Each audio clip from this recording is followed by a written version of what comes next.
दो प्रकार के रोग, एक है आधि,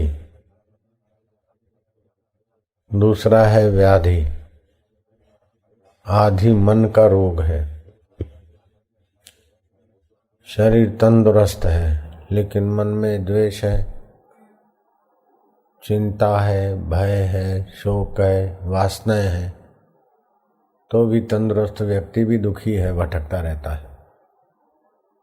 क्लबों में जाएगा, इधर जाएगा, उधर जाएगा और सुख की खोज खोज में दुख पैदा कर लेगा। जैसे ट्रैफिक में, खेत खलियों में पतंगिए होते हैं और सुख लेने के लिए, बत्तियों के मजा लेने के लिए जाकर दुख और मुसीबत लेते हैं। ऐसे बड़े बड़े बुद्धिमान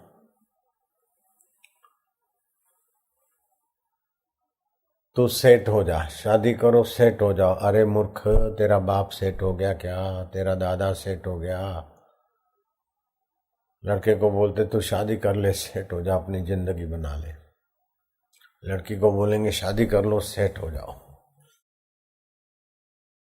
अगर शादी करने से सेट हो जाते हैं, नौकरी करने से सेट हो जाते हैं, पैसा कमाने से सेट हो जाते, तो वे मूर्ख है, परम मूर्ख। तो अपसेट इतनी दुनिया क्यों है? बुद्धि मारी गई। मिथ्या शरीर में और मिथ्या परिस्थिति में बोलते हैं सेट हो जाओ। अरे महामूढ़मती निगुरे, तूने कहने मात्र को गुरु कहा है, करने मात्र को गुरु किया है, लेकिन गुरु का ज्ञान रत्ती भी तेरे दिमाग में नहीं उतरा है। नालायक, सेट हो जाए, अपनी जिंदगी बना ले, अपना भविष्य बना ले। अरे महामंदमती, भविष्य बनाना है, अपने को सेट करना है, तो रोज उपाय सुनते हो कि दुनिया का सब कुछ मिल जाने के बाद भी दुखों से अंत नहीं होगा। श्री कृष्ण की बात जान लो। तत्विद्धि प्रणिपातेन परिप्रश्नेन सेवया उपदेशन्ति ते ज्ञानम ज्ञानिनः तत्वदर्शिना।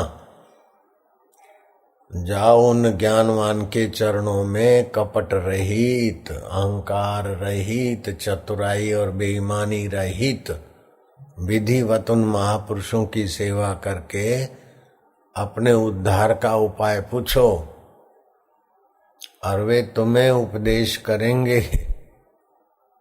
तब तुम सदा के लिए सब दुखों से छूट जाओगे। अरे मंदमती, हत्यारे, पापात्मा, ये नहीं सुना है कि जो न तरे भवसागर नर समाज, अस पाई सो कृत निंदक मंदमती, आत्महन अधोगति जाई।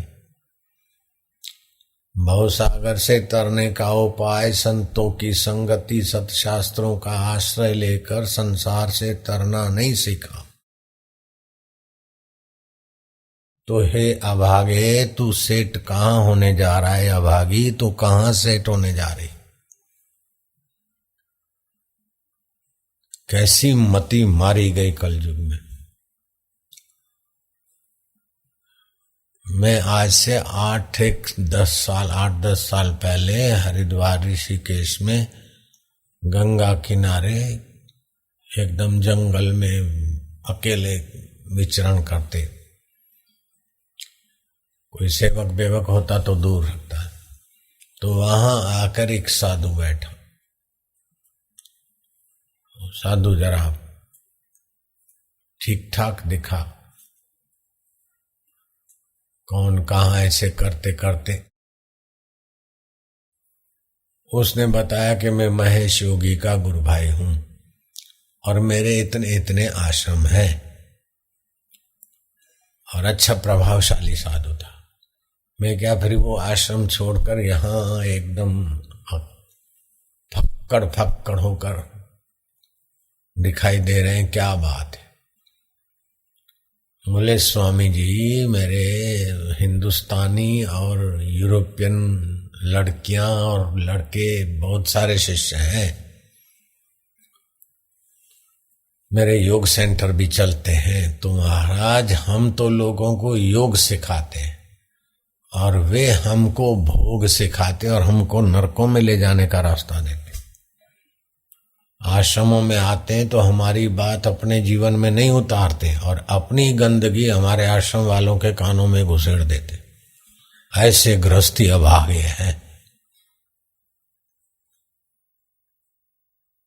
हम उनको योग सिखाते हैं, हमारे आश्रम वासी उनको संयम, सादगी और योग सिखाए और वे अभागे हमको भोग सिखा के पतन करा देते। मैंने छोड़ दिया इसको।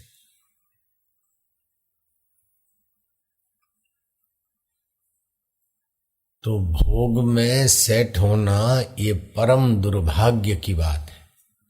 हकीकत में अपने आत्मा में ही सेट हुआ जाता है, बाकी सब अपसेट अपसेट अपसेट होने के रास्ते हैं। कुत्ता भी जिस घर का टुकड़ा खाता है तो फिर उस घर से वफादार रहता है। जिस ईश्वर ने अनुराग का दान दिया उससे ये संसारी चीजें मांग मांग कर कई भिखमंगे अपसेट होकर मर गए। पुत्र दे दो, धन दे दो, जो बन दे दो, फलाना दे दो, शादी करा दो, शत्रु की टांग तोड़ दो, फलाना कर दो।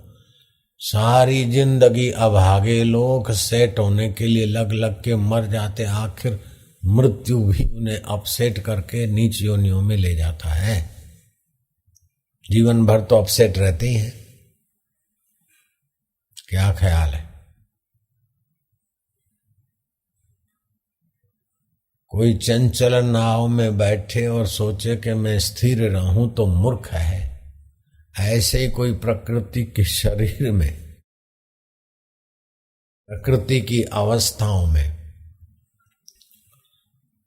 ये हो गया, हो गया, घर हो गया, गाड़ी हो गई, पत्नी हो गई, बेटा हो गया, बेटी हो गई, शादी हो गई, ये हो गया, ये हो गया, मैं वेल सेट हूं। है महामूर्ख, कितनी देर तू सेट होगा? सेट होने योग्य तेरा अपना आपा है। गाड़ी हो गई, प्रमोशन हो गया, फलाना हो गया, लेकिन बदली होगी तो अपसेट हो जाएगा। बीमार होगा तो अपसेट हो जाएगा। बूढ़ा पाएगा तो अपसेट हो जाएगा। इनकम टैक्स वाला आएगा तो अपसेट हो जाएगा। बेटी किसी के साथ जरा दोस्ती किया तो अपसेट हो जाएगा। बेटा किसी लड़की को ले भागा तो भी अपसेट हो जाएगा और लोग निंदा करेंगे तो भी अपसेट हो जाएगा। और मृत्यु तो महा अपसेट में ले जाकर गर्क कर देगी। संसार में किसी परिस्थिति में ठीक होने को महामूर्ख लोग बोलते कि हम सेट हो गए। हाय राम, कलयुग ने कैसी बुद्धि हम लोगों की हार ली, कैसी बुद्धि मारी गई है। सारी जिंदगी मजूरी कर करके, सर्टिफिकेट लेकर, धंधे करके सेट होते होते आखिर देखो तुम अपसेट अपसेट अपसेट। वास्तविक सेट होना है बिल्कुल सुगम है, बिल्कुल स्वाभाविक है, बिल्कुल सहज है और इसीलिए मनुष्य जन्म मिला है। जो स्थिर है, जो सदा सेठ है, उसी के तुम सनातन अंश हो। तुम उधर को झांको और भ्रम को मिटाकर अभी यहां इसी जन्म में पूरा प्रभु आराध्या, पूरा जाका नाम नानक पूरा पाइए, पूरे के गुण। अपने पूरे स्वभाव को पालो, अपने पूरे सेटपने को पालो, अपने पूरी अवस्था को जान लो। फिर भेरी के शब्द सुनाई पड़े, तुरी नगारों के शब्द सुनाई पड़े, फिर भी तुम जब चाहोगे तो आहा। और बड़े बड़े सुगंधी और अप्सराएं और बड़े कष्ट भी आ जाए तो तुम्हारे लिए सब बदलने वाला होगा। सदा सेट में तुम सेट होते हो जाओगे एक बार। अभी तो जरा सा दुख आया तो तुम्हारी बाँछें सुकड़ जाती, जरा सा सुख आया तो बाँछें खिल जाती है, जरा सा कुछ हुआ तो ये हो गया, क्या सेट हुए? खाक सेट हुए मंदमती।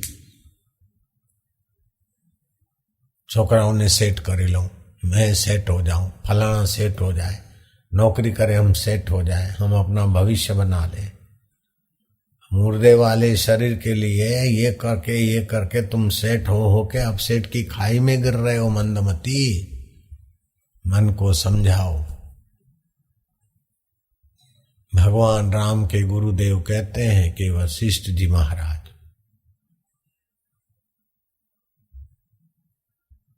अगर संसार की वासनाएं विकसित न हो तो थोड़े ही प्रयास से जीवात्मा अपने परम पद को पा लेता है। दो प्रकार के रोग हैं, एक आधि और दूसरी व्याधि। आधि मन के रोगों को कहते हैं कि ऐ हो जाए तो सुखी हो जाऊं, ऐसा करूं तो सुखी हो जाऊं, ये पाऊं तो सुखी हो जाऊं, ऐसा बनूं तो सुखी हो जाऊं, ऐसा जाऊं तो सुखी हो जाऊं, ये है आधि। और दूसरा भूख प्यास गर्मी सर्दी बीमारी गरीबी अमीरी से सदा अपसेट रहने वाला शरीर, वो कभी कभी व्याधि में आता है। तो ये आधि और व्याधि, ये दोनों के साथ अगर सेट होना चाहता है तो बिल्कुल मति मारी हुई है। चाहे अपने को भगत कहे, चाहे अपने को साधक कहलाए, चाहे अपने को शिष्य कहलाए, चाहे अपने को बड़ा अरबों खरबोपति कहलाए, तब भी परिणाम में दुख ही दुख है। अरबों खरबोपति से भी ज्यादा धन वैभव था राजा भर्तृ के पास, राजा नृग के पास, राजा अज के पास, राजा भरत के पास, जिसके नाम से आपका देश भारत बना है। मरने के बाद हिरण बने तो क्या सेट हुआ? जीते जी काम क्रोध सताए राजा नृग को, ईर्ष्या और द्वेष और शत्रुओं का भय सताए, और मरने वाले शरीर की वाहवाही के लिए सारा दिमाग लगाए। तो जीते भी अब सेठ था और मरने के बाद भी राजा नृग क्रिकेट हो गया। लेकिन राजा अश्वपति अपने आत्मपद में सेट हुए तो जीते जी भी आनंददायी सुखदायी, और अंत में परब्रह्म परमात्मा को पाल। श्री कृष्ण अपने आप में सेठ है तो जीते जी आनंद है। माधुर्य है श्री कृष्ण श्री राम के जीवन में।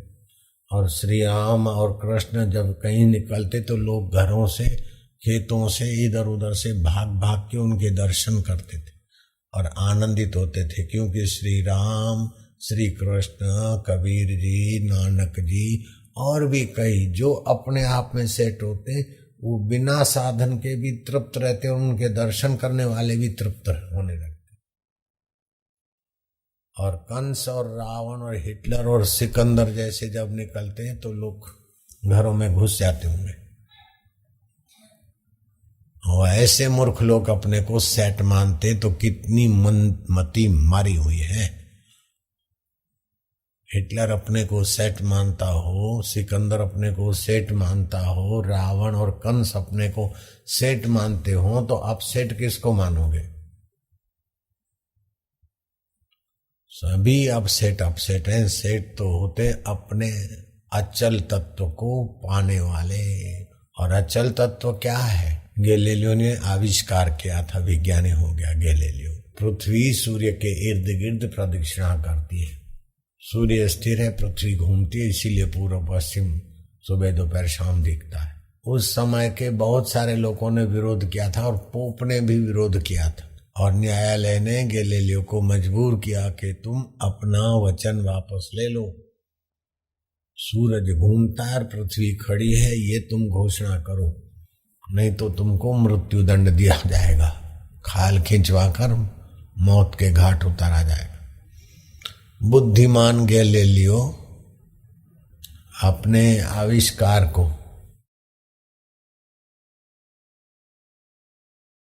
जिंदा रखते हुए मूर्खों को जवाब देते हुए कहता है कि मैं तो अपना सिद्धांत या अपनी घोषणा वापस ले लेता हूं, कि पोप, इस समय का पोप और दूसरे बड़े बड़े लोग जो बोलते हैं कि सूरज घूमता और पृथ्वी खड़ी है, मेरा आविष्कार है कि पृथ्वी प्रदक्षिणा करती और सूर्य स्थित है।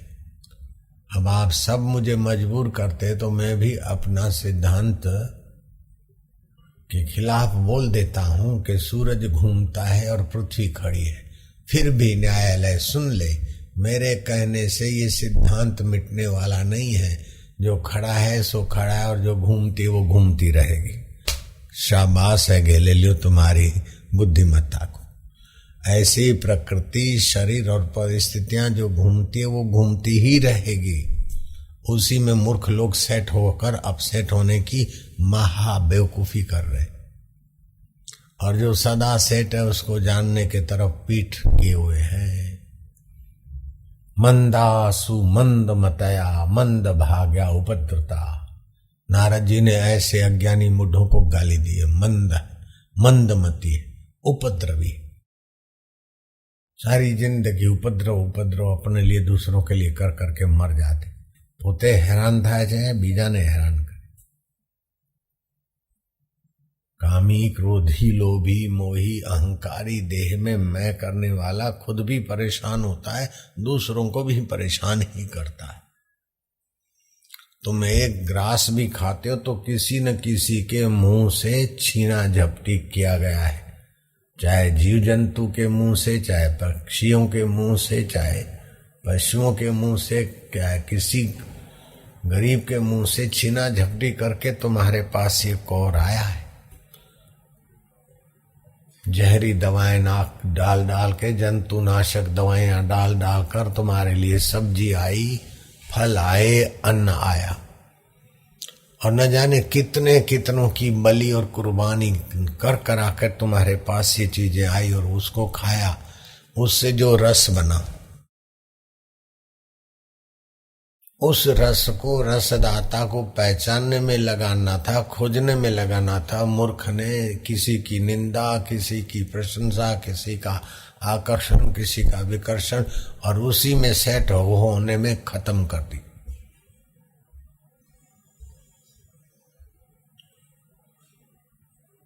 भर्तृहरि महाराज को जब गुरु की कृपा मिली और आत्मा में सेट हुआ, आत्मा में स्थिति हुई, तो भर्तृहरि कहते हैं, जब स्वच्छ सत्संग कीनो तभी कछु कछु चीन्यो।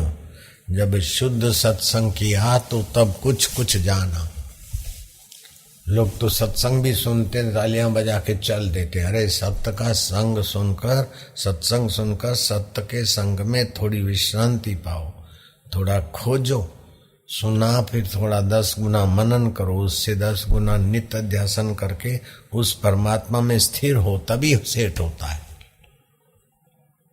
शरीर में सेट हो गए, मकान में सेट हो गए, दुकान में सेट हो गए, अरे मूर्खनंदन, वो तो भूंड सुअर नाली में सेट हो गया सूरी के साथ, बोलता है आई एम वेरी हैप्पी। सुकरात को कहा किसी ने कि तुम इतना इतना सोचे विचारे जा रहे हो और तुम्हें इस जगत सारा धोखा और सपने जैसा लगता और बेवकूफी से बहा जा रहा है, ऐसे चिंतन को छोड़ो, तुम मजे से जियो न। ऐसा समझाने वाले मूर्ख दोस्तों ने एक बार सुकरात को मजबूर करा के चलो घूमने, और वो जमाने में गटर नहीं विकसित हुए होंगे, विदेशों में भी। तो नाली में सुअर अपनी सूरी और बच्चों के साथ जरा करके मजा ले रहा था। तो साथियों ने कहा, चिंतित सुकरात, इसकी अपेक्षा तुम निश्चिंत सुअर बन जाते तो कितना मजे से जी लेते। सुकरात ने सुंदर जवाब दिया कि बेवकूफी से निश्चिंतता मानकर समय बर्बाद करने की अपेक्षा मैं चिंतित सुकरात, चिंतन वाला सुकरात अच्छा हूं, क्योंकि एक दिन निश्चिंत तत्व में मेरी स्थिति कर लूंगा। तो निश्चिंत नारायण तत्व में स्थिति करने के लिए मनुष्य जन्म मिला है। भर्तृहरि लिखते हैं, जब स्वच्छ सत्संग कीनो तभी कछु कछु चीन्यो। क्या चीन्यो? बोले मूढ़ जान्यो आपको। मैं बड़ा सेठ हूं, राजाधिराज हूं, इतना बड़ा मेरा शासन है, 7 खजाने मेरे भरपूर हैं, चांदी के रुपयों के गोदाम का खजाना, सोने का खजाना, हीरों का खजाना सब भरपूर है। राज के 7 अंग मेरे परिपुष्ट हैं, सेना, मंत्री आदि आदि। मैं बड़ा सुखी राजा हूं, सेठ हूं। ये मेरी बेवकूफी थी। अब इतना राज्य वैभव और 4 वेदों का जानकार भरतरी कहता है कि ये मैं सेठ हूं। ये सेठ शब्द में मिलाया भरतरी के लिए। तो 4 वेदों का जानकार जब वास्तविक खोजता है कि आखिर क्या जिंदगी बीती जा रही, आयुष्य नष्ट हो जाता है और मुझे आत्मा में स्थित होना चाहिए, मैं तो शरीर में स्थित हूं, मरने वाली वस्तुओं के आश्रित हूं, या तो वस्तुएं चली जाएगी, या तो वस्तुओं के भोगने वाला शरीर चला जाएगा, या तो साथी चले जाएंगे। ये मैं किसके सहारे आयुष्य नाश कर रहा हूं, मुझे धिक्कार है। और आज पाठ छोड़कर गुरु गोरखनाथ के चरणों में जाकर, और गुरु गोरखनाथ ने भिक्षा का पात्र थमा दिया। मैं राजा हूं और मैं सेठ हूं, ये अहंकार निकले। भिक्षा मांगी उस बहादुर ने अहंकार निकाले को, और गुरु ने बताया ऐसा साधन किया। और जो साधन किया तो आधि और व्याधि से परे तत्व में विश्रांति मिली और चमक आई। आत्म सुख जागृत हुआ, आत्मा परमात्मा में स्थिति हुई। किसकी स्थिति हुई? राजा भरत की। ऋषिकेश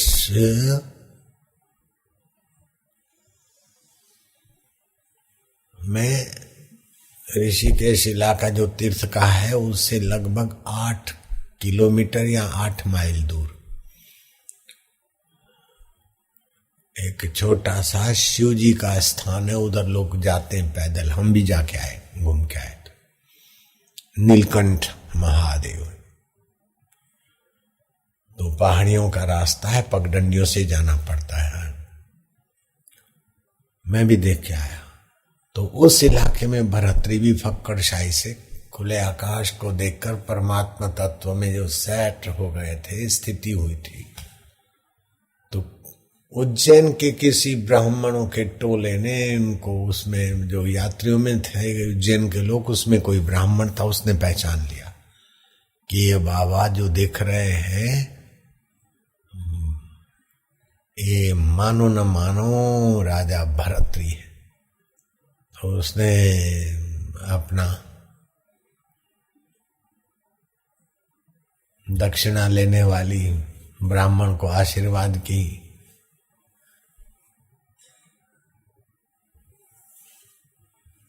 चाल से अभिवादन किया। राजाधिराज महाराजा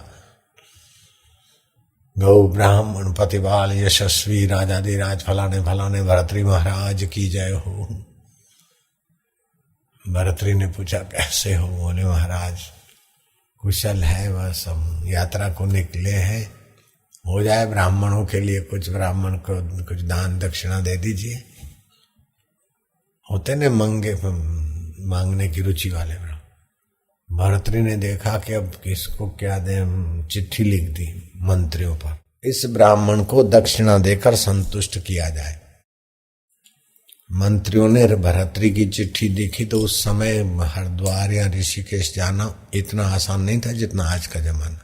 घोड़े पर जाओ, रथ में जाओ, धूल चाटते चाटते, और कोई खबर दे फलाना मित्र हरिद्वार में मिला था तो जैसे कोई पेश में जाके आए, उससे भी ज्यादा महत्वपूर्ण होता था हरिद्वार जाके लौटने वालों को। अच्छा सिर आंखों पे हमारे सम्राट साहब हमें सब संभला के गए हैं। अभी तो संध्या हो गई है, कल सुबह आना, तुमको हम दान दक्षिणा देकर तृप्त कर देंगे।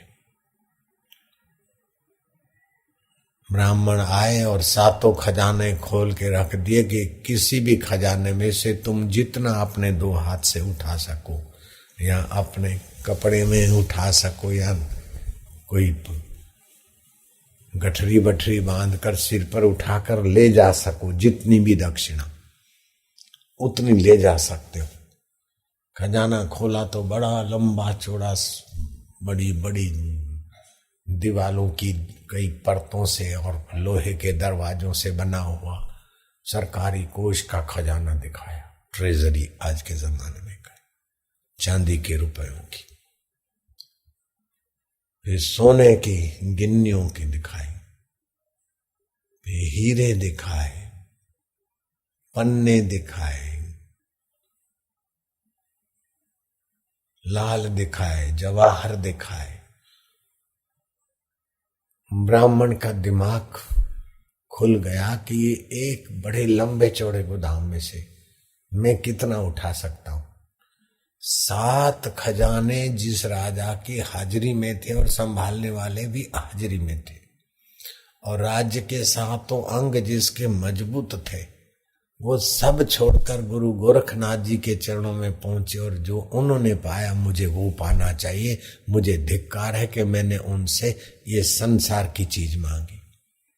यात्रा की हुए ब्राह्मण की बुद्धि में वो सत्वगुण प्रकाशित हुआ, क्योंकि गाड़ी में जाकर डबल रोटी और पांव या कल का रखा हुआ भोजन खाते हुए और हरिद्वार नहीं पहुंचे थे। वो तो पैदल गए और सत्तू खाया, अपने हाथ से टिकट बनाया। तो सात्विक आहार, सात्विक व्यवहार और तीर्थ के नियम पालने से मनुष्य का विवेक जगता है, बुद्धि में प्रकाश होता है। दूसरों के हक छीने बिना यात्रा करे, दूसरों का हक छीने बिना आश्रम में रहे या आश्रम में आए। जैसे कोई बैठा है और वो बैठा है पहले से और आप उसको पीठ देखे आगे आके बैठ गए, तो आपने आश्रम में आने का पुण्य तो कमाया, लेकिन दूसरे का हक छीनने का पाप लगा गया आपका पुण्य, तो उसके हवाले तुम ठन ठन पाल रहे। आश्रम में तुम रहते हो, खाते पीते हो, तुमको सुविधा मिलती है साधन भजन की, इसकी बात उसकी बात, ये वो करके आपने संस्था का हक तो खाने पीने का तो छीना, लेकिन उस हक को प्रसाद रूप में गुरु ने दिया।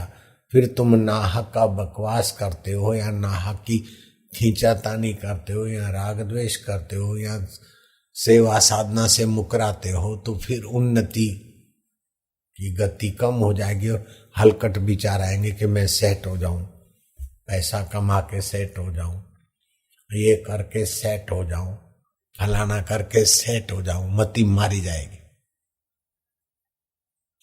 नहीं तो तुम्हारी मति नहीं मारी जाएगी तो जिनकी मति ऑलरेडी मारी हुई है ऐसे कुटुंबी आएंगे तुम्हारे यहाँ गेस्ट बनकर, बापू से मिला दो, दर्शन करा लो, और वो तुम्हारी मति को कीचड़ में ले जाएंगे। मेरे पास भी आते थे, मेरे को समझाते थे मूर्ख स्नेही कुटुंबी, ऐसा कर लो ऐसा कर लो, अपनी ये सही है, हम लोग कैसे देखो सेट हैं, ये है वो है। हाँ, वो सेट क्या थे, अपसेट थे, और उनको अपने को सेट मानते थे और मेरे को ही अपसेट मानते थे सब। क्या तुम्हारी जिंदगी है, तुम्हारा क्या भविष्य होगा, कैसा होगा। है मूर्खनंदन, तुम मृत्यु से तो पार हुआ नहीं, भगवान को तो पाया नहीं, और नश्वर चीजों में तेरा घर कहाँ है। ये आज के मानव तू कहाँ सेट हुआ है। कल्पना करो कि गंगा की धारा, रेतीले तट पर मकान है, कोई झोंपड़ा है या मकान है, और गंगा की धारा सतत उस रेतीले तट को काट रही है। वहां आपका मकान है या जो कोई वृक्ष है गंगा के किनारे सेट हुआ है, और बालू हर झोंके में, गंगा के लहर में बालू के कण फिसल रहे हैं उस ताड़ के वृक्ष के नजीक या बड़ के वृक्ष के नजीक से, और वृक्ष अपने को सेट माने तो कितना मूर्ख है। ऐसे ही आप मृत्युमय संसार में और शरीर में नौकरी धंधा रुपया पैसा ऐसी वैसी कल्पना करके आप अपने को सेट कर रहे हैं, तो ऐसी ही बेवकूफी है जैसे नदी तट पर वृक्ष सेट है और हर लहर उसके रेतीले तट को काट रही है। ऐसे ही हर लहर श्वास से श्वास की आपके आयुष्य को काट रही है। इसी शरीर में आप सेट हो रहे तो आपकी बुद्धि का दीवालार निकलने में कमी क्या है? घर का घर है, मकान है, बेटी है, बेटा है, मैं वेल सेट हूं, तो बुद्धि कितनी हम लोगों की मारी हुई है। किस जगह आप आपको अपने को सेट मान रहे हो? लाला, भाई साहब, बड़े साहब, सेठ जी, माफ करना, मति कहाँ लग गई है? मति मारी हुई लोगों में रहते हैं तो समझ में नहीं आता कि हमारी मति मारी हुई है। गोरखनाथ ने ऐसे मारी हुई मति लोगों को कहा, एक भूला दूजा भूला, भूला सब संसार, विण भूलिया एक गोरखा जिसको गुरु का आधार। जिसको शुद्ध ज्ञान मिला है, वास्तविक तत्व अपना आपा है, अपना आत्मदेव है, उस वास्तविक तत्व में सेट हुए बिना बाकी का सब अपसेट है।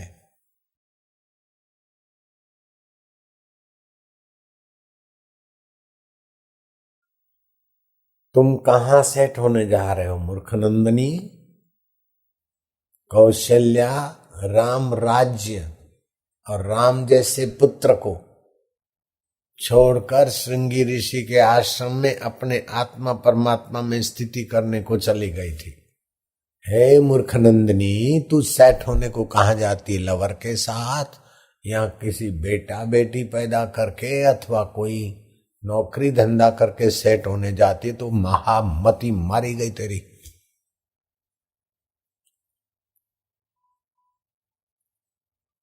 आम के ढेर में अगर 2 सड़े आम रख दो तो दूसरे आम भी बेचारे जल्दी जल्दी सड़ जाते।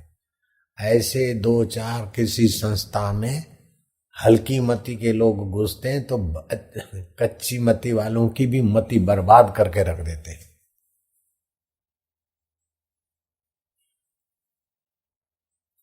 मेरे गुरुजी को इस बात का बड़ा ख्याल था। मेरे को किसी साधु ने थोड़ी देर बुलाया और बातचीत किया तो गुरुजी को पता चला और मेरे को बुलावा भेजा तो मैं भागता हुआ गया। तो बोले उस साधु से क्या बात हो रही थी, क्यों गया था उधर? मैं कहा सही उन्होंने बुलाया था और उन्होंने मेरे से बात शुरू की थी और बोल रहे थे कि तुम इतनी जवानी में इधर क्या करोगे, थोड़ा ये सीख लो तो रिद्धि सिद्धियां आएगी, ये शक्तियां जाग होगी, फलाना होगा। इतनी बातें बता रहे थे। क्यों गया उधर? मैंने तो नकल की है गुरुदेव की, असली डांट तो अभी मैं कैसे बताऊं आपको। ऐसा डांटा गुरुजी ने कि क्यों गया।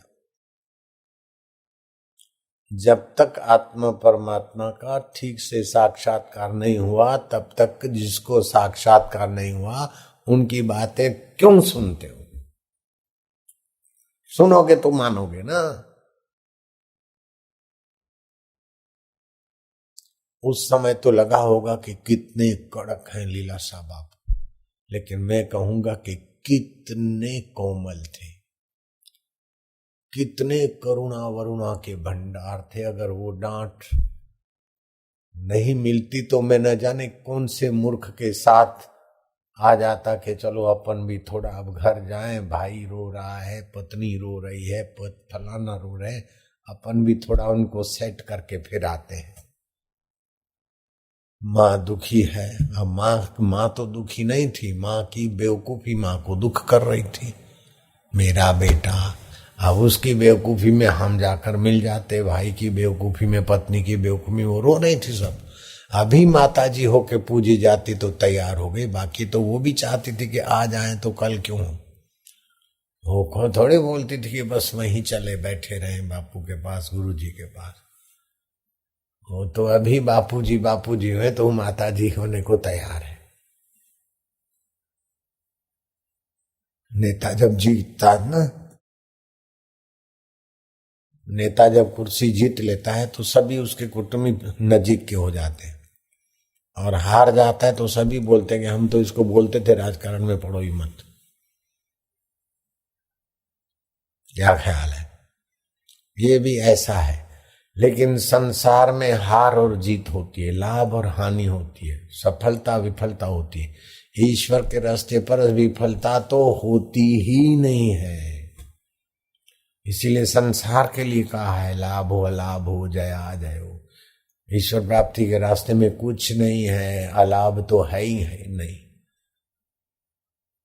साधना क्या ईश्वर नहीं भी मिले तो वो भी जीवन इतना सूझबूझ वाला बन जाता है कि साधारण निगुरे लोग जितने दुखी सुखी और चंचल होते हैं उतना साधक नहीं होता। और निगुरे लोगों को जो नीच गतियां मिलती है वो साधना के रास्ते चले हुए को वो नीच गतियां तो नहीं मिलती है। स्वर्ग ब्रह्मलोक और वैंकुट तो उसको ऐसे ही विश्राम के लिए मिल जाती है और फिर दूसरे जन्म में बड़े खानदानी कोई गृहस्थी या योगी के घर जन्म लेता है।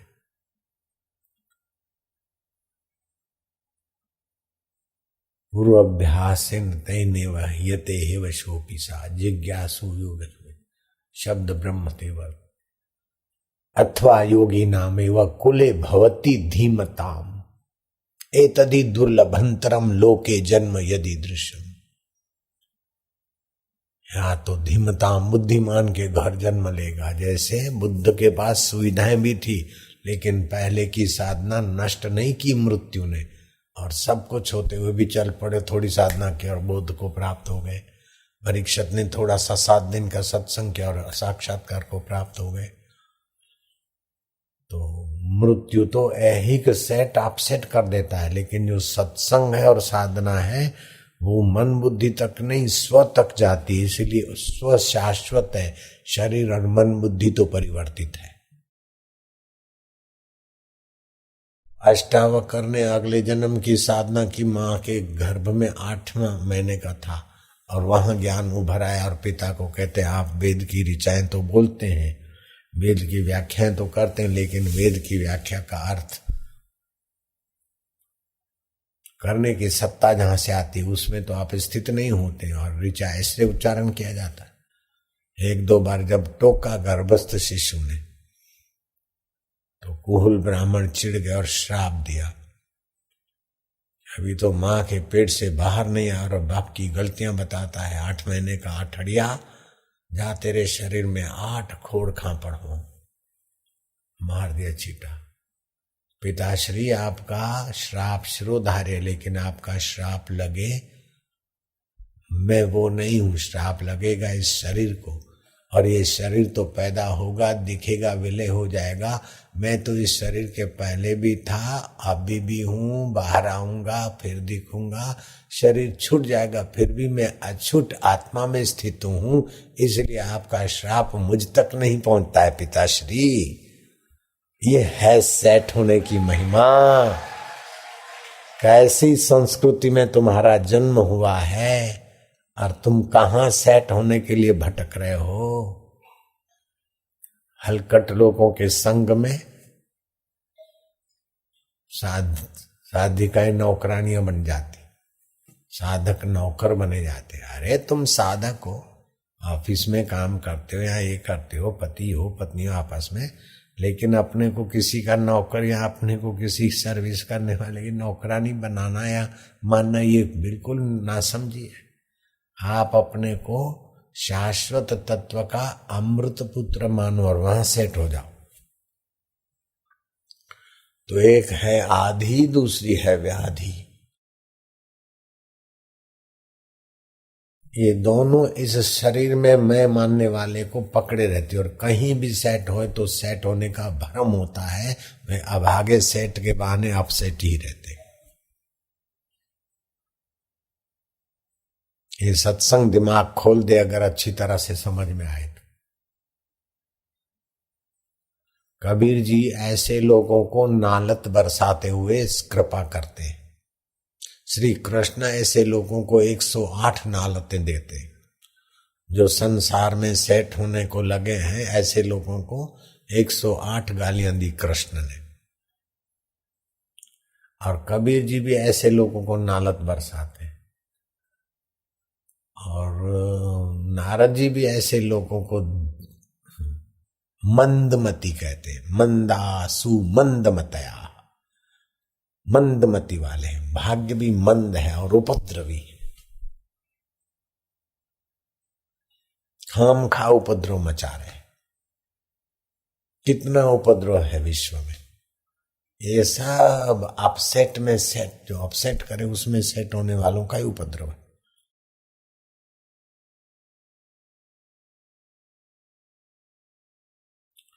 एक कमरे में 10 ब्रह्मज्ञानी रह सकते हैं, लेकिन एक राष्ट्र में 10 राष्ट्रपति नहीं रह सकते। क्या ख्याल है, रह सकते हैं क्या? एक कमरे में 10 ब्रह्मवेत्ता ब्रह्मज्ञानी रह सकते हैं, लेकिन एक राष्ट्र में 10 राष्ट्रपति नहीं रह सकते, 10 प्रधानमंत्री नहीं रह सकते। बनर्जी का क्या हाल हो गया, देखा ना तुमने? वो उसी में सेट होना चाहते हैं, तो एक दूसरे को उपद्रव, वो एक दूसरे के लिए उपद्रव करते रहते। इतने सारे बम बने हैं कि मनुष्य जाति जो 525 करोड़ है, वो एक बार नहीं मर मर के फिर से बन जाए, फिर मरे, फिर 7 बार मनुष्य मर सके, उतना तो मनुष्यों ने घात की बम बनाकर रखे। फिर भी अहंकार में डर है कि और भी आविष्कार और भी बनते जा रहे। कैसी मति मारी गई है मानव जात की।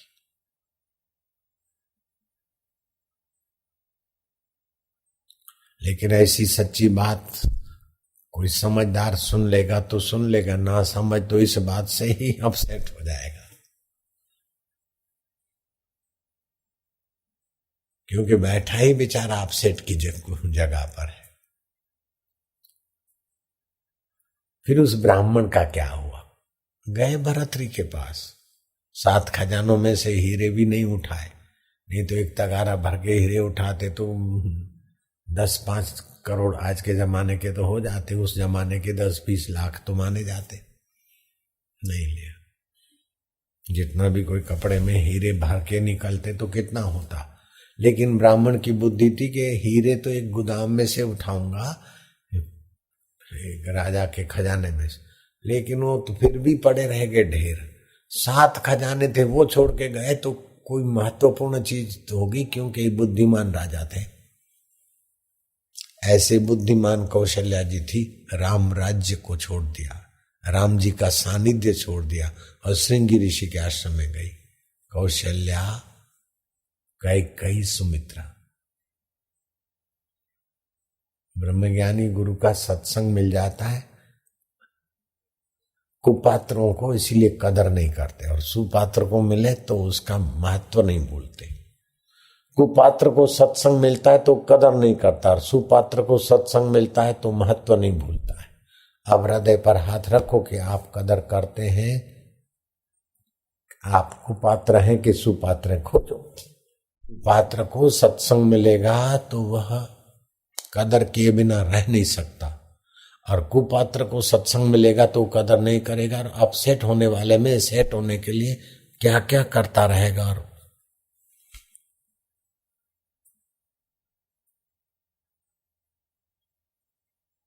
मंदा सु मंदमतया, सु उपसर्ग है, विशेष मंदमती, मारी हुई मती, एकदम बह गए। मंदासु मंदमतया, उपद्रता, उपद्रवी, अपने लिए दूसरों के लिए मुसीबत पैदा करते, टेंशन पैदा करते। बाहर से तो कहते हैं गुरुजी जो तुम्हारे आगे, जो तुम्हारे आगे, लेकिन अपनी मन की चाह ही करवाएं तो तबाही होगी, जो आज्ञा कहां होगा। फिर हम अगर हमारे गुरुदेव से मन की चाह ही कराते तो हमारी वो दुर्दशा होती कि कोई कोने में पड़ा रहते। हमने अपनी मन चाहे गुरु जी से कभी नहीं करवाए। दाढ़ी बाल कटवाते तो उनकी आज्ञा मंगवा लेते। गुरु जी खुश हो गए कि हाँ, ऐसे हाली पांव हो गए नाथ संप्रदाय में। जो मन में आए वो मत करना, जो मन की वासना कराए वो मत करना।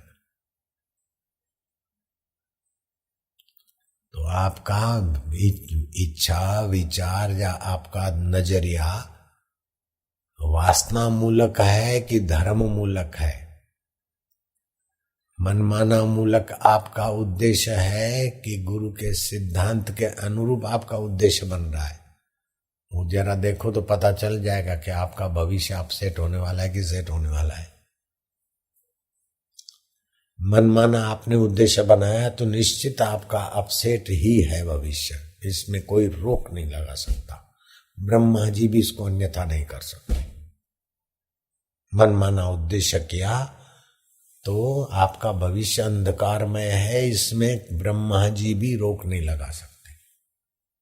और शास्त्र अनुरूप किया तो आपका भविष्य परम उज्जवल है, इसमें 33 करोड़ देवता भी रोक नहीं लगा सकते। ये कर्म का सिद्धांत है, सृष्टि के संचालक का, परमेश्वर का संकल्प का, नियम का सिद्धांत है। रामा अवतार में बाली को छुपकर मारना जरूरी था, क्योंकि उसको वरदान था सामने आ जाए तो आदि शक्ति उसके पास चले। वही राम जी को कृष्ण अवतार में उसी बाली ने, अगले जन्म के बाली ने कृष्ण अवतार में श्री कृष्ण को तीर मारा और उसी से श्री कृष्ण ने शरीर छोड़ा। कर्म का सिद्धांत भी महत्व रखता है। अपनी अकल होशियारी को अपना मन चाहा गुरु से करवाने की चालबाजी से तो तुम अपसेट होने की खाई में जा रहे।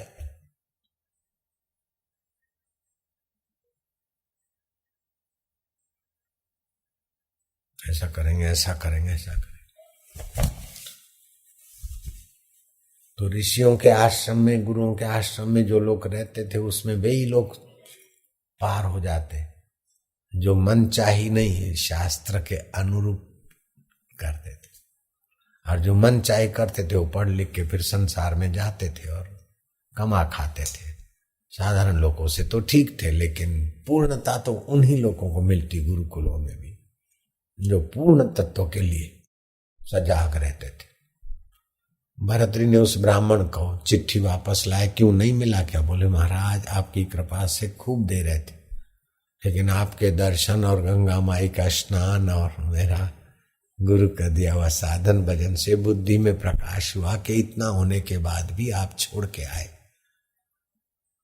तो क्यों छोड़ के आए?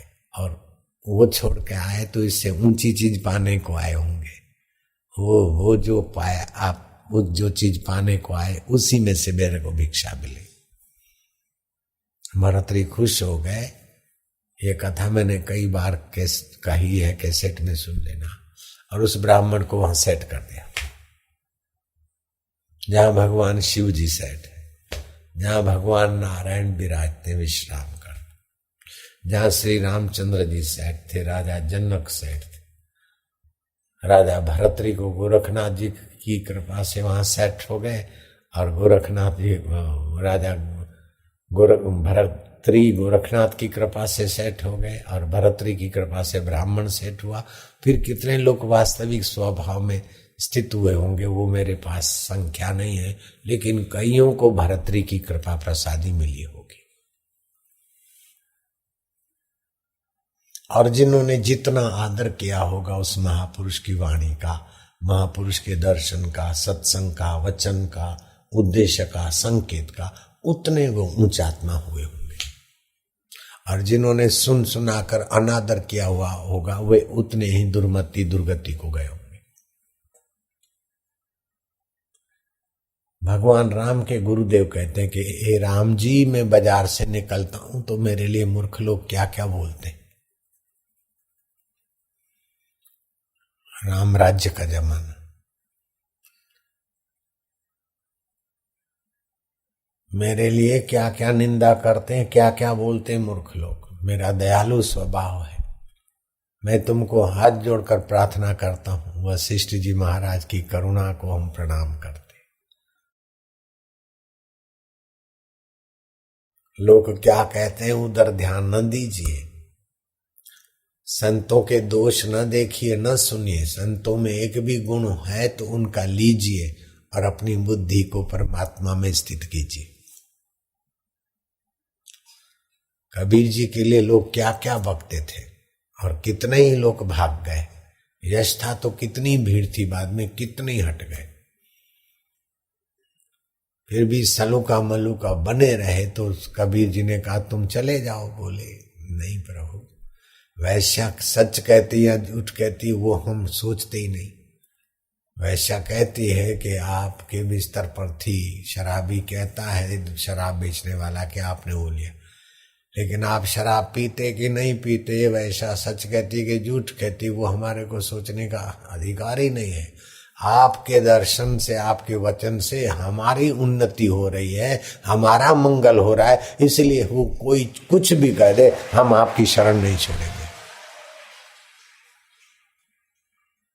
हमारी सूझबूझ बढ़ रही है, ज्ञान बढ़ रहा है, पुण्य बढ़ रहा है, भगवान नाम बढ़ रहा है। महाराज लोग चाहे कुछ भी कहें और आप चाहे अपने उन लोगों के कहने के अनुसार आपका व्यक्तिगत जीवन चाहे कुछ भी हो, लेकिन हमारे लिए तो आप कर्णधार हैं महाराज। और उनकी भाषा नहीं थी, उनके बिल्कुल सच्चे हृदय की अनुभूति की वाणी थी। कबीर जी की दृष्टि पड़ी और वो वहीं बैठ गए, विश्रांति में अनुभव हो गया, आ गई परमात्मा विश्रांति।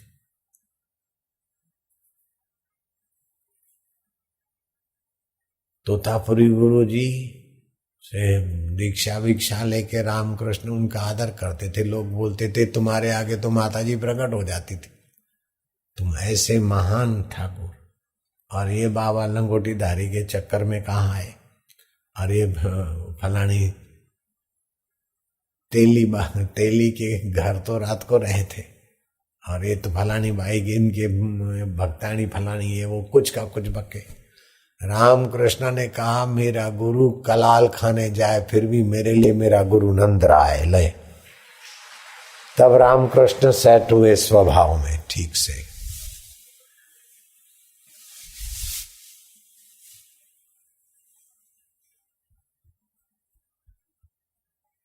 मैं नैनीताल गया था और वहां उस इलाके का बड़ा प्रसिद्ध एक संत था।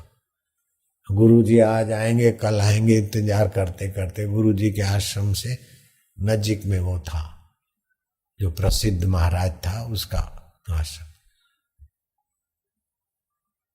तो मैं गया तो फिर उसने पूछा कैसे, मैं क्या हम गुजरात से आए हैं। वो उस प्रसिद्ध महाराज ने मेरे को देखकर वैसा कुछ मेरा वैराग्य भी था, बाल भी ऐसे घुंघरूले थे और लाल टमाटे जैसा शरीर और ईश्वर के लिए तड़प वाला भाव था। तो आइए आइए आइए ब्रह्मचारी जी आइए आइए, मेरे लिए स्पेशल पूरियां बनवाई और खास भोजन कराना। फिर मेरे से पूछते पूछते बात करते करते मेरे को बोले जरा सुनाइए। तो मैंने गीता के 6 अध्याय का श्लोक पर व्याख्या कर दी जरा। घर में ही हम पढ़ते थे गीता, और भगवत भाव में तो तड़फ थी तो हो ही जाता था भाव में। तो वो और उनके 2-4 जो बैठे थे बड़े प्रभावित। तो तुम ब्रह्मचारी कहाँ ठहरे हो, कहाँ रुके हो? तो मैंने नाम लिया मेरे गुरुजी के। अरे बोले वो सफेद कपड़े वाला हमारा। तो उसके बोलने में जो थोड़ा छिछरापन था, मैंने गांठ बांध ली। मैं सच कहता हूं वो हमारे गुरुजी के आश्रम से सटा हुआ ही था, पास में ही था। उसी के आश्रम को छूकर ही हमारे गुरुजी के आश्रम की पगडंडी जाती थी। मैंने दोबारा उसका मुंह नहीं देखा।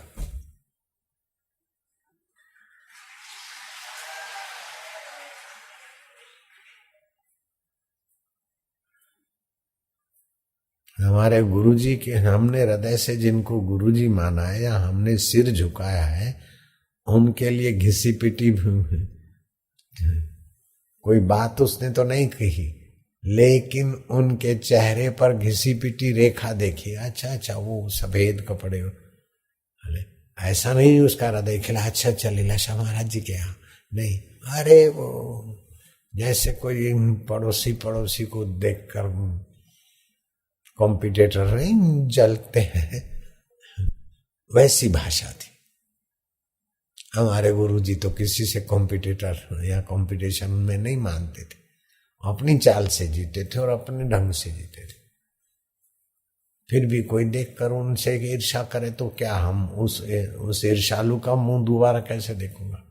मेरे गुरुजी के लिए जिसके हृदय में आदर नहीं है, मेरा गुरु भाई था, मेरे से बहुत होशियार था, 6 महीना गुरुजी रातियां जग कर उसको वेदांत पढ़ाया सिखा और वेदांत केसरी हो गए। और वो सम्मेलन करते हैं तो जगत गुरु शंकराचार्य भी उनके सम्मेलन और प्रवचन में शरीक होने की इच्छा करते थे। बड़े बड़े वेदांताचार्यों की बड़ी लंबी कतार लगती।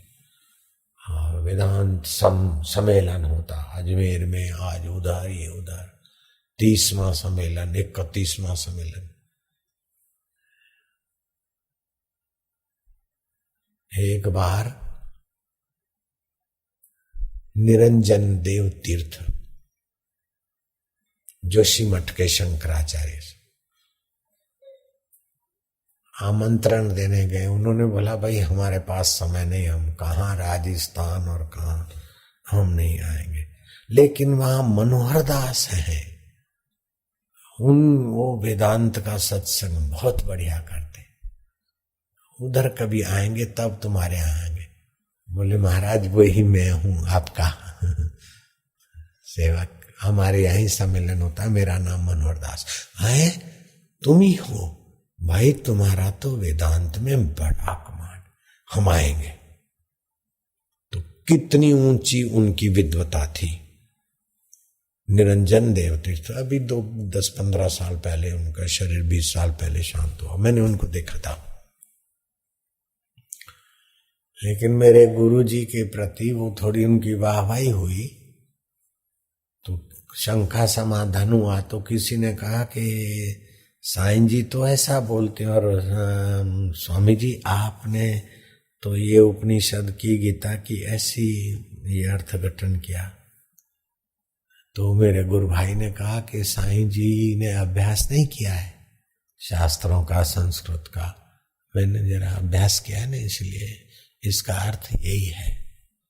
और वो किसी ने जाकर साईं जी को कह दिया कि वो बोलते हैं कि साईं जी नहीं पढ़े हैं और मैं पढ़ा लिखा हूं। तो साईं जी के हृदय से उतर गया। तो बोले पढ़ा रहे, उधर ही पढ़ता रहे, वहीं पढ़ा रहे, इधर नहीं आ रहे।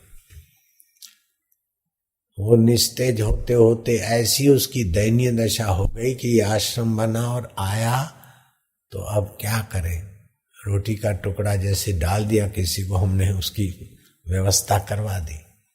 उसी के भक्तों ने वाड़िज में सत्संग रखवा लिया, हम नहीं गए। वो बहुत हमारे इर्द गिर्द उसने गिड़गिड़ाया, लेकिन जो मेरे गुरु के हृदय से उतर गया वो मेरा गुरु भाई कैसे रह सकता है। मेरे गुरु के हृदय से उतरा हुआ मेरा गुरु भाई कैसे, हालांकि वो मेरे से बहुत तेज थे और मैं उनका आदर करता था और मेरे को वो तू करके बात करते थे। तू कहाँ गया था, तू इधर आ जरा, तू ये कर। जैसे होते हैं ना बड़े भाई छोटे भाई, ऐसे गुरु भाइयों में भी होता है। तो मेरे को वो ऐसे ट्रीट करते थे। और वो जब इस आश्रम में आए और अभी अभी मरे, हम नहीं गए उनकी मृत्यु पर। अजमेर में उनका आश्रम, हमारी गाड़ी वहां से कई बार गुजरती पुष्कर जाने के लिए, उनका सड़क पे ही है अद्वैत आश्रम। अब गुरु के हृदय से गए तो अद्वैत आश्रम में क्या है, चाह की दुकानें चल रही, ठेले खड़े हैं चारों तरफ, आश्रम तो नाम रह गया। ऐसी दयनीय दशा हुई कि कोई 500 रुपया डोनेशन दे तो मार्बल पर लिखाया जाए, ऐसे भिखमंगे बन गए थे। शहनशाह लीलाशाह के शिष्य, और 500 रुपया और 1000 रुपया कोई डोनेशन दे तो मार्बल पर उसका नाम लिखवाए, ऐसी स्थिति आ गई थी। कहाँ तो निरंजन देव और दूसरे बड़े वखान करे, व्याख्या करे। आज के समय वेदांत के श्री स्वामी मनोहर दास जी ने समाज का बड़ा उपकार किया है, ज्ञान का प्रकाश फैलाने में। वेदांत के श्री वह तालियां बजवाते, जिस वक्ता को बुलाओगे अपने मंच पर तो वो अपनी सराहना तो करके ही जाएगा, सीधी बात है। अपनी सराहना सुनने के लिए सत्संग कर लिया तो क्या बहादुरी कर ली, भगवान की सराहना उधर ही रह गई। अपनी सराहना किया और उनकी सराहना किया तो बंदरों और गधों की सभा हुई, मनुष्यों की तो नहीं हुई। मेरे को एक शंकराचार्य ने कहा, जगत गुरु शंकराचार्य के जो 4 पीठ है ना, ये निरंजन देव पीठ वालों ने नहीं, दूसरे जो मेरे मित्र जगत गुरु थे,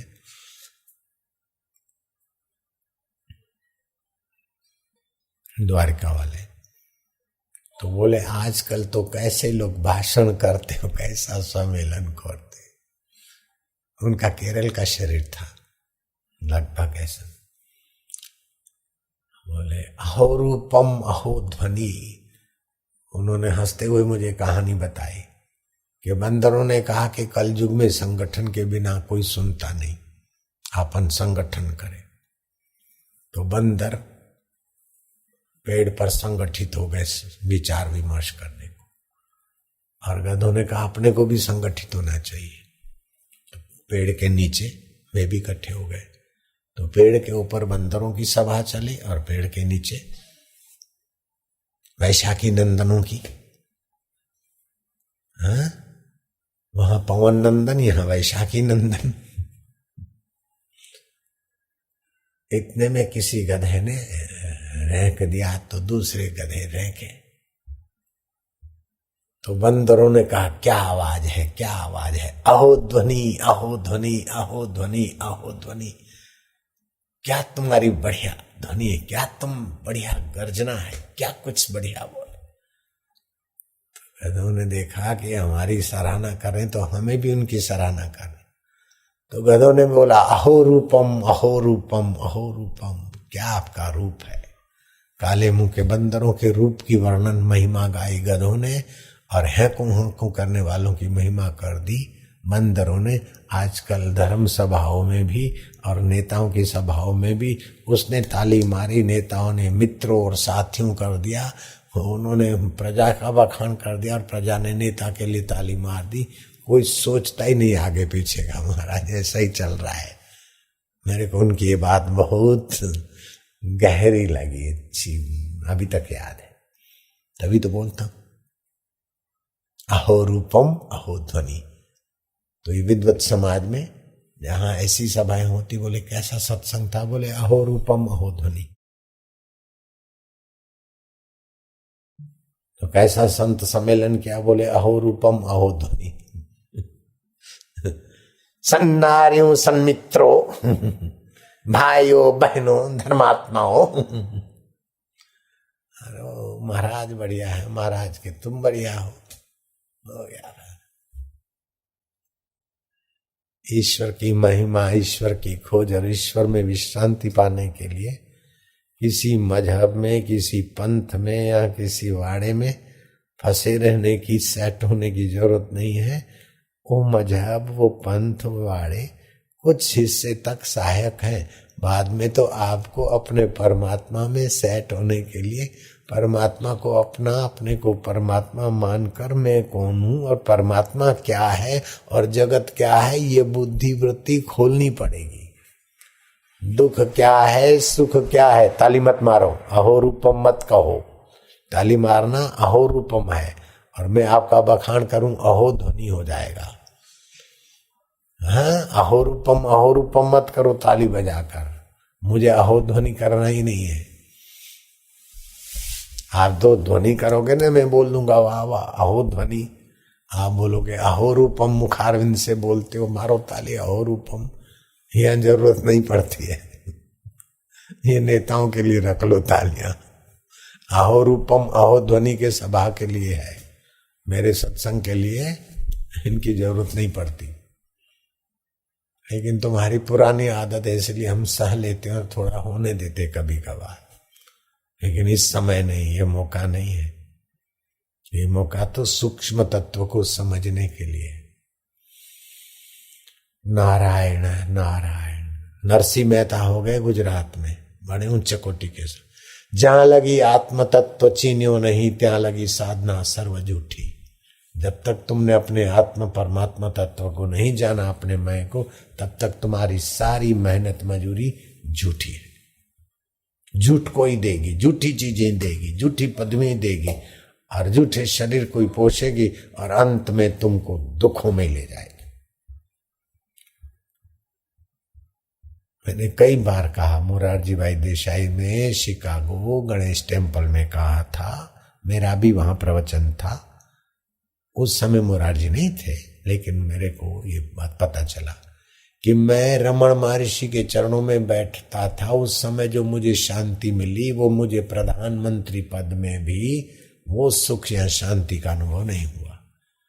तो जिन रमण महर्षि की स्व में स्थिति हुई, तो मोरारजी भाई देसाई भी प्रधानमंत्री पद में स्थित नहीं हुए, स्व में स्थिति की याद करते रहे। हालांकि स्व में पूर्ण स्थिति करने के पहले ही राजकारण में घसीटे गए। अगर थोड़ा वहां टिक जाते राजकारण की अपेक्षा, रमण महर्षि के सेवा कार्य अथवा रमण महर्षि के सानिध्य को महत्व देते, तो मोरारजी भाई प्रधानमंत्री होकर कोने में नहीं चले जाते, करोड़ों के हृदय मंत्री बन जाते। क्योंकि जो स्व में स्थित होता है वो तो तरता है, दूसरों को तारता है। सतरती लोकान तार्यति, सतृप्तो भवति, स अमृतो भवति, वह तो तृप्त होता है।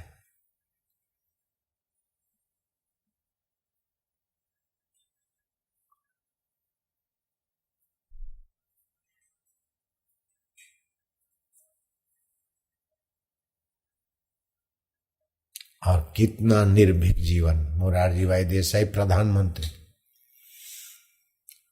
गुजरात विद्यापीठ में आकर 7-7 दिन सत्संग करते थे। जब उधर चलता अटैची उठाई, ट्रेन में बैठे, अहमदाबाद से या सूरत से, जहां से भी उनको बैठना, और दिल्ली रेलवे स्टेशन से उतरते,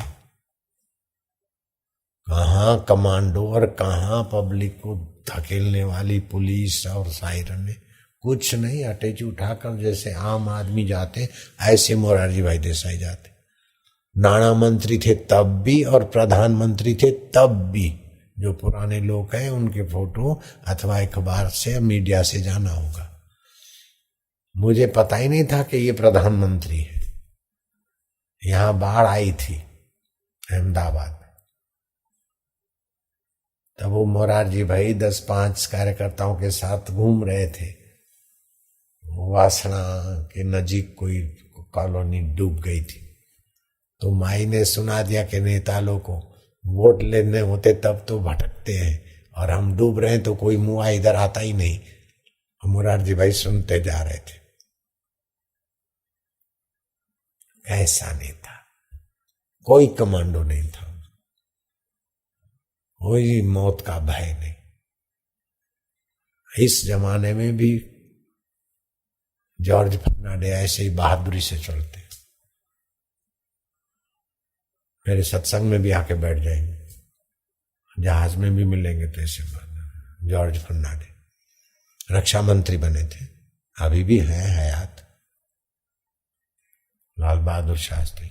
तो दूसरे नेता सिक्योरिटी नहीं रखे, ऐसा मेरा कहने का उद्देश्य नहीं। उस समय इतना आतंक नहीं था, अभी आतंक है, तो आप सिक्योरिटी रखें, लेकिन अंदर से ऐसे बने रहे कि बाहर से कितनी भी सिक्योरिटी होती है तो भी। बनर्जी का देखो हत्या हो गई, बैन सिंह मुख्यमंत्री, कितनी कड़क सिक्योरिटी थी, Z+ मारे गए। इंदिरा की कैसी सिक्योरिटी कड़क थी, मारी गई। राजीव गांधी। मैं ऐसे नेताओं को समाचार देना चाहता हूं कि आप सिक्योरिटी तो रखो, लेकिन इस सिक्योरिटी से आप सुरक्षित हो ऐसा मत मानना। आप सुरक्षित तत्व में थोड़े रहोगे तो आपका इष्ट मजबूत होगा, तो अनिष्ट करने वाले विफल हो जाएंगे। जैसे दिल्ली की पार्लियामेंट उड़ाने वाले विफल हो गए और अपना पार्लियामेंट बच गया ना, अब उसको फांसी का आदेश हो गया 1 बार 2 बार, फिर भी गाड़ी जो चलती वो विषय अलग हो जाता है।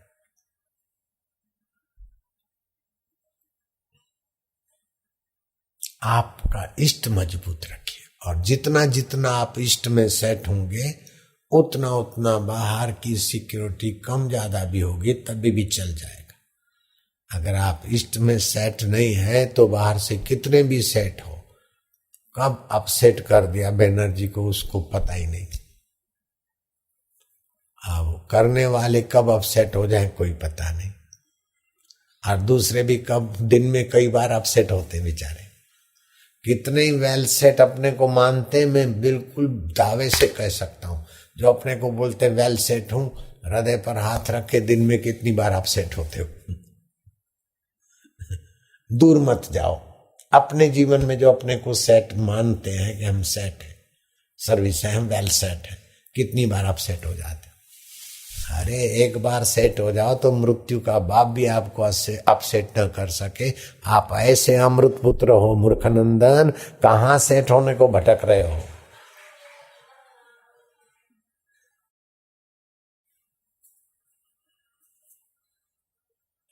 कृष्ण कबीर या महापुरुष कभी कड़क शब्दों में कहते हैं तो वो भी उनका अपनात्व है।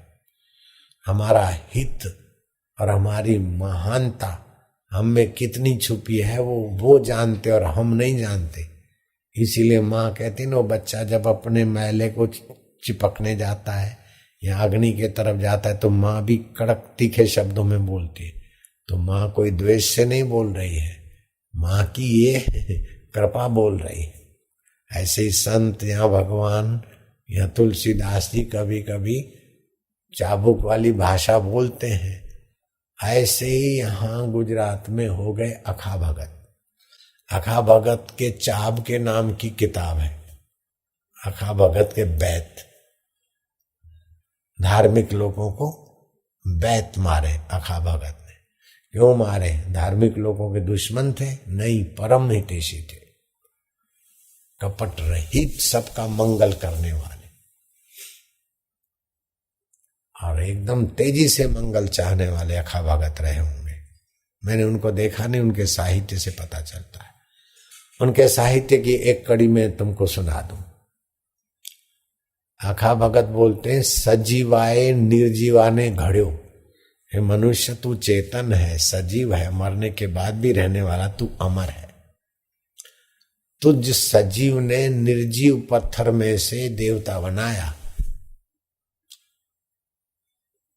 फिर तू उसके आगे गिड़गिड़ा रहा है कि मुझे ये दे और ऐसा मुझे सेट कर। तो तेरी एक आंख फूटी है कि दो? एक आंख से तू काना है कि दोनों आंख से तू अंधा है? ईश्वर संसार के लिए तू ही भिखारी बना है, तो तेरी एक आंख फूटी है कि दो? गुजराती भाषा में अखा भगत के चाब का नाम की पुस्तक का मैं सुनाता हूं, आप बोलना। सजीवाए निर्जीवाने घड़्यो। सजीव ने निर्जीव की घड़ाई की, पछी एने के मने काई दे। फिर उसको बोलता है मुझे कुछ दे। पछी एने के मने काई दे, बोलो, पछी एने के मने काई दे। आखो तमने ई पूछे छे, आखो तमने ई पूछे छे કે તમારી એક ફૂટી છે કે બે? एक फूटी छे के बे। अब आप अपने हृदय पर हाथ रखो, जो सेट होना चाहते हैं सर्विस करके पैसा कमा के कहीं जाकर, तो आपकी एक फूटी है कि दो फूट गई? जहां सेट होने की तरकीब है तो सोचा मैं न कहीं जाऊंगा, यहीं बैठ के अब खाऊंगा। ऐसे लोगों को देखते सुनते और फिर भी तुम कुछ का कुछ करके सेट होने जाते हो, तो तुम्हारी बुद्धि मारी हुई में कितनी कमी है। अभी और बुद्धि मारी जाने हैं। अहियां तो बधु आऊ छे ने तेऊ छे, तो जहां किसी के घर में रहो तो पता चले। अपना घर बना के रह के देख ले, और सब लोग सेट हैं, उनके साथ सेट होके देख ले क्या हालत होती है। बेटा नहीं मैं अपसेट हूं, बेटा हो जाएगा तो सेट हो जाएगा। मूर्ख, बेटे की शादी हो जाए तो सेट हो जाए बेटा, तब मैं सुखी हो जाऊंगा। तो शादी हो गई, जिनके बेटों की वे सेट हो गए, मूर्ख नंदन वैशाखी नंदन हो गए क्या सेट? आयुष्य ऐसे ही बर्बाद कर रहे हैं। निगुरे का नहीं कोई ठिकाना, 84 में आना जाना, पड़े नरक की खान। मां के गर्भ में जाकर गिरेंगे, और गर्भ नहीं मिला तो नाली में जाकर बहेंगे सेट होने वाले। आधि और व्याधि वाले तन और मन में तुम उसके इतना सेट होगे। अरे मूर्ख, जहां आधि और व्याधि नहीं है उस आत्मा को खोजो और उसमें सेट हो जाओ 3 मिनट के लिए, बस हो गया काम। कोई दिक्कत नहीं रहेगी, मृत्यु भी आ जाए और उसके सिवाय तो कितने भी प्रॉब्लम सोल्व हो गए, फिर भी प्रॉब्लम तुम्हारा पीछा नहीं छोड़ेंगे। बीमारी का प्रॉब्लम, बुढ़ापे का प्रॉब्लम, मृत्यु का प्रॉब्लम, फिर मृत्यु मिले तो फिर जन्म का प्रॉब्लम। जब तक अपने जीव अणु को ब्रह्म में एकाकार नहीं करते, जब तक तरंग को सागर में नहीं मिलाते, जब तक जीव को अपने ब्रह्म भाव में नहीं जगाते, तब तक कहीं भी सेट हो नहीं सकते। श्राप नहीं देता हूं, धमकी नहीं देता हूं, सच्ची बात कहने का मेरा कर्तव्य है, अधिकार भी। नारायण हरि नारायण हरि नारायण। फिर भी किसी को कुछ चुभ गया हो तो हाथा जोड़ी करता हूं, सच्चे हृदय से नहीं, ऊपर से मस्का मारता हूं। नारायण नारायण, माफ करना, ये सच्चे हृदय से नहीं कह रहा हूं, ऊपर से मस्का मार रहा हूं, भाई माफ करना। कुछ चोट लगी हो किसी वैशाखी नंदन को तो माफ करना। नारायण हरि नारायण। सच्चे हृदय से होता ही नहीं कि मैं माफी मांगू, तो क्या करूं भाई? ऊपर से मस्का मारने की भाषा है, माफ करना भाई। किसी को चोट लगी हो तो माफ करना, दरगुजर करना। चलो, हरिओम हरिओम हरिओम।